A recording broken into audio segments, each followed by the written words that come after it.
Republic ಕನ್ನಡದ ಜೊತೆ D gang ಕ್ರಿಕ್ Darshan ಪುಡಾಂಗ್ಗಳಿಗೆ ಇನ್ನೂ ಕೂಡ ಬುದ್ಧಿ ಬಂದಿಲ್ವಾ? ಮಾಧ್ಯಮಗಳ ಕ್ಯಾಮೆರಾ ಎದುರು ಪುಂಡರು ಹುಚ್ಚಾಟ ಮಾಡ್ತಾ ಇದ್ದಾರೆ.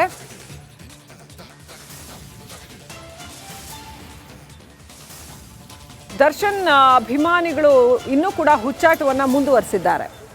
ಸ್ವಲ್ಪ ಅತಿರೇಕವಾಗಿ ಆಡುವಂಥದ್ದು ಅಗತ್ಯ ಇರಲ್ಲ ಅಂತ ಅನ್ಸುತ್ತೆ, ಆದರೂ ಸ್ವಲ್ಪ ಅತಿರೇಕ ಆಡ್ತಾರೆ ಅನ್ನೋವಂಥದ್ದು ನಾವು ಜರ್ನಲಿಸ್ಟ್ಗಳು ಫೇಸ್ ಮಾಡೋವಂಥದ್ದು.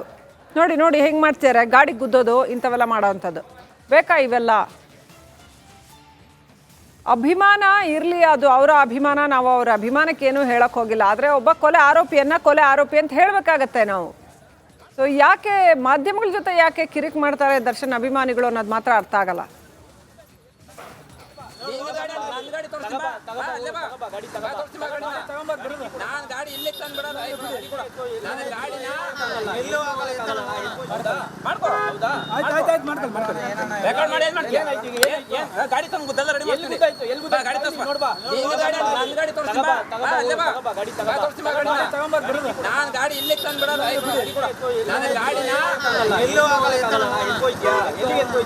ನೀನ್ ಅಡ್ಡ ಬಂದಿದ್ದು ಅಡ್ಡ ಅಲ್ಲ, ನಿಸ್ಕೊಂಡಿದ್ದೀನಿ.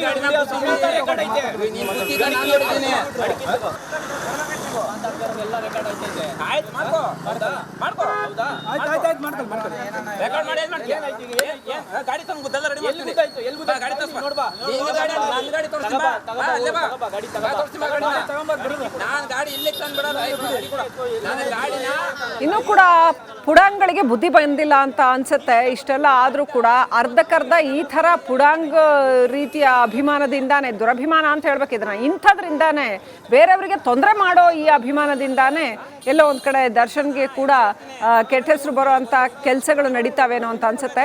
ಎನಿವೆ, ಒಟ್ಟಿನಲ್ಲಿ ದರ್ಶನ್ ಹೆಸರಲ್ಲಿ, ಅವರ ಅಭಿಮಾನಿಗಳನ್ನ ಹೆಸರಲ್ಲಿ ರಿಪಬ್ಲಿಕ್ ಕನ್ನಡದ ಗಾಡಿ ಗುದ್ದೋ ಅಂಥದ್ದು ಅಥವಾ ಮೀಡಿಯಾಗಳ ಜೊತೆ ಕಿರಿಕ್ ಮಾಡೋ ಅಂಥ ಕೆಲಸಗಳನ್ನ ಒಂದಷ್ಟು ಜನ ಮಾಡಿದ್ದಾರೆ. ಸಾಕಷ್ಟು ಇಂಥ ಘಟನೆಗಳಂತೂ ಪದೇ ಪದೇ ನಡೆದಿದ್ದಾವೆ. ಇನ್ನಷ್ಟು ಅಪ್ಡೇಟ್ ಪಡ್ಕೊಳ್ಳೋಣ. ನನ್ನ ಸಹೋದ್ಯೋಗಿ ಸ್ಮಿತಾ ರಂಗನಾಥ್ ಇನ್ನಷ್ಟು ಅಪ್ಡೇಟ್ ಕೊಡ್ತಾರೆ. Over to you Smita.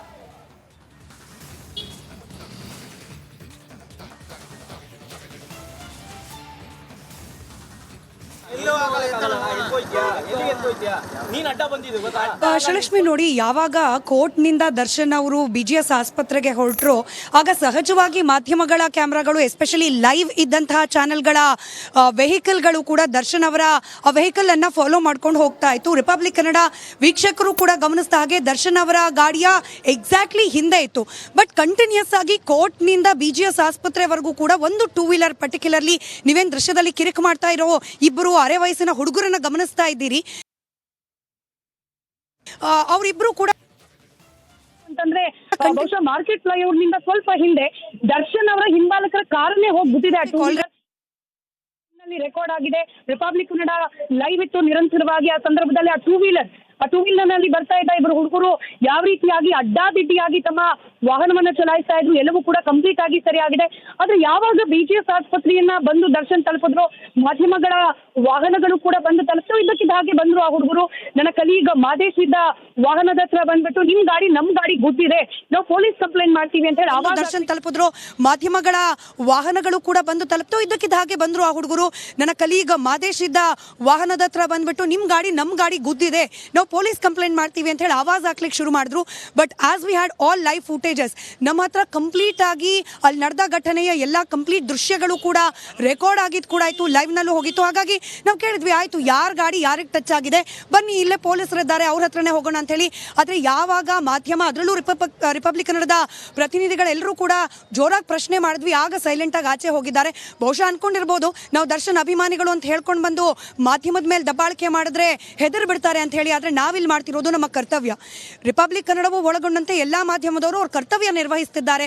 Darshan ಅವರ ಕುರಿತಾಗಿ ಅನೇಕ ನ್ಯೂಸ್ ವಾಚರ್ಸ್ಗೆ, ವೀಕ್ಷಕರಿಗೆ ಕುತೂಹಲ ಇರುತ್ತೆ, ಏನಾಗ್ತಿದೆ, ಎಲ್ಲಿದ್ದಾರೆ, ಕೋರ್ಟ್ನಲ್ಲಿ ಏನಾಯ್ತು, ಅದರ ನೇರ ಪ್ರಸಾರದ ಮಾಹಿತಿಯನ್ನು ಕೊಡೋದು ನಮ್ಮ ಕರ್ತವ್ಯದ ಒಂದು ಭಾಗ. ಅದನ್ನು ನಾವು ಮಾಡಿದ್ದೇವೆ.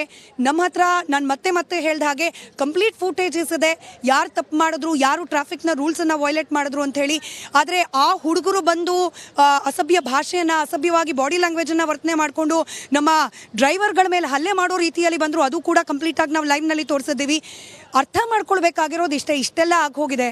ಅದೇ ದರ್ಶನ್ನ ಅಭಿಮಾನಿಯೇ ಸಾವಿಗೀಡಾಗಿದ್ದಾನೆ ಅನ್ನೋ ಆರೋಪದ ಮೇಲೇನೆ ದರ್ಶನ್ ಅವರು ಜೈಲ್ ಪಾಲಾಗಿದ್ದು, ಕೋರ್ಟ್ ಅಲಿತಾ ಇರೋದು, ಈಗ ಆಸ್ಪತ್ರೆಯಲ್ಲಿ ಇರೋದು, ಹೀಗೆ ಹುಚ್ಚು ಅಭಿಮಾನಿಗಳೇನೆ ಗುಂಪು ಕಟ್ಕೊಂಡು ಹೋಗಿ ಕೊಲೆ ಮಾಡಿದ್ರು ಅನ್ನೋ ಆರೋಪ ಕೂಡ ಇರೋದು. ಇಷ್ಟೆಲ್ಲ ಆದಮೇಲೂ ಕೂಡ ದರ್ಶನ್ ಅವರ ಅಭಿಮಾನಿಗಳು ಅವರ ಅಭಿಮಾನವನ್ನ ಸಿನಿಮಾ ಥಿಯೇಟರಲ್ಲಿ ಅವರ ಚಿತ್ರ ರಿಲೀಸ್ ಆದ ಸಂದರ್ಭದಲ್ಲಿ ಆ ಸ್ಕ್ರೀನ್ನ ಮುಂದೆ ನಿಂತ್ಕೊಂಡು ಚಪ್ಪಾಳೆ ತಟ್ಟಿ ತೋರಿಸೋದು ಬೆಟರ್ ಅನ್ಸುತ್ತೆ. ಈ ರೀತಿ ಹಾದಿ ಬೀದಿ ರಂಪ ಮಾಡೋದ್ರಿಂದ ಮಾಧ್ಯಮದ ಮೇಲೆ ಯಾವುದೇ ರೀತಿ ಪರಿಣಾಮ ಬೀರೋದಿಲ್ಲ.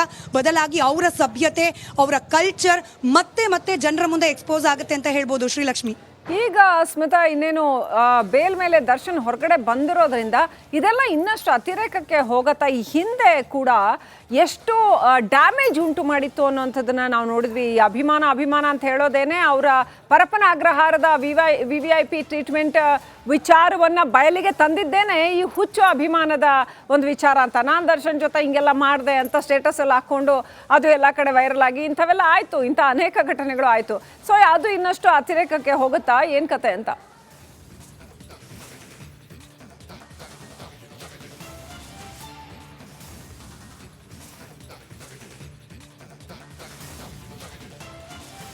ಎಕ್ಸಾಕ್ಟ್ಲಿ. ನಾವು ರಿಪಬ್ಲಿಕ್ ಕನ್ನಡದಲ್ಲಿ ಅನೇಕ ನಟ ನಟಿಯರನ್ನ ಮಾತನಾಡಿಸಿದ್ವಿ, ದರ್ಶನ್ ಅವರ ಆಪ್ತರನ್ನ ಮಾತನಾಡಿಸಿದ್ವಿ. ಎಲ್ಲರ ಬಾಯಲ್ಲಿ ಬಂದಿದ್ದು ಒಂದೇ ಸಲಹೆ, ಪದ್ಧತಿ ತಿದ್ಕೊಳ್ಬೇಕು. ಜೊತೆಗಿರುವವರು ಯಾರಿದ್ದಾರೆ, ಅವ್ರು ಹೇಗಿದ್ದಾರೆ, ಜೀವನದ ಮೇಲೆ ಪರಿಣಾಮ ಯಾವ ರೀತಿ ಬೀರ್ತಿದ್ದಾರೆ, ಇದನ್ನ ದರ್ಶನ್ ಅವ್ರು ಎಷ್ಟು ಬೇಗ ಅರ್ಥ ಮಾಡ್ಕೊಳ್ತಾರೋ ಅಷ್ಟು ಸುಗಮವಾಗಿ ಹೋಗುತ್ತೆ ಅವ್ರ ಜೀವನ ಇನ್ಮೇಲೆ ಅಂತ ಹೇಳಿ.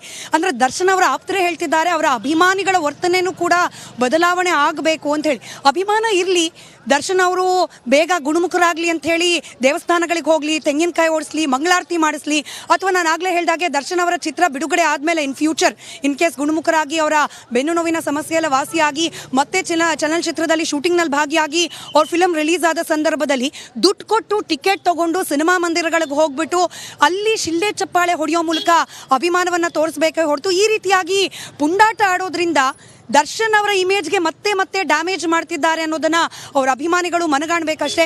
ಮತ್ತಷ್ಟು ಹೆಚ್ಚಾದರೆ ಏನು ಶ್ರೀಲಕ್ಷ್ಮಿ, ನಿಮಗೂ ಗೊತ್ತಿರೋ ಹಾಗೆ ನಮ್ಮ ನೆಲದ ಕಾನೂನು ಬಹಳಷ್ಟು ಗಟ್ಟಿಯಾಗಿದೆ. ಇವತ್ತು ಅಷ್ಟೇ ರಿಪಬ್ಲಿಕ್ ಕನ್ನಡ ರೆಡಿ ಆಗಿತ್ತು. ಪೊಲೀಸ್ ಕಂಪ್ಲೇಂಟ್ ನಮ್ಮದು ಯಾವುದೂ ತಪ್ಪಿಲ್ಲ ಅಂದಮೇಲೆ ಪೊಲೀಸ್ಗೆ ಹೋಗಲಿಕ್ಕೆ ಅಥವಾ ಪೊಲೀಸರ ಒಂದು ಕಂಪ್ಲೇಂಟನ್ನು ಲಾಂಚ್ ಮಾಡಲಿಕ್ಕೆ ಯಾವುದೇ ರೀತಿ ಅಭ್ಯಂತರ ಇರಲಿಲ್ಲ. ಇವತ್ತು ರಿಪಬ್ಲಿಕ್ ಕನ್ನಡ ನಾಳೆ ಇನ್ಯಾರ್ದೋ ಮೇಲೆ ಹೀಗೆ ದರ್ಪ ಮಾಡಲಿಕ್ಕೆ ಅಥವಾ ಪುಂಡಾಟಿಕೆಯನ್ನು ತೋರಿಸಲಿಕ್ಕೆ ದರ್ಶನ್ ಅಭಿಮಾನಿಗಳು ಮುಂದಾದರೆ ಅವರು ಕೂಡ ಕಾನೂನಾತ್ಮಕ ಕ್ರಮವನ್ನು ಕೈಗೊಳ್ತಾರೆ. ಮತ್ತಷ್ಟು ಆಗುತ್ತೆ, ಮತ್ತಷ್ಟು ದರ್ಶನ್ ಅವರ ವರ್ಚಸ್ಗೆ ಡ್ಯಾಮೇಜ್ ಆಗುತ್ತೆ ಅಷ್ಟೇ. ಇದನ್ನ ದರ್ಶನ್ ಅವರ ಅಭಿಮಾನಿಗಳು ಎಷ್ಟು ಚೆನ್ನಾಗಿ ಅರ್ಥ ಮಾಡ್ಕೊಳ್ತಾರೋ ಅಷ್ಟು ಬೆಟರ್ ಅಂತ ಹೇಳಿ ಹೇಳ್ಬೋದು. Srilakshmi, right, thank you Smita ಡೀಟೇಲ್ಸ್ಗಾಗಿ. ಕೆಲಸನಾ ಎಲ್ಲ ಹೇಳ್ತೀನಿ, ಡಾಕ್ಯುಮೆಂಟ್ಸ್ ಕೊಡ್ತೀನಿ, ಬಂದು ಇಲ್ಲೇ ಪಕ್ಕದೊಳಗೆ ಬಂದ್ಬಿಡು.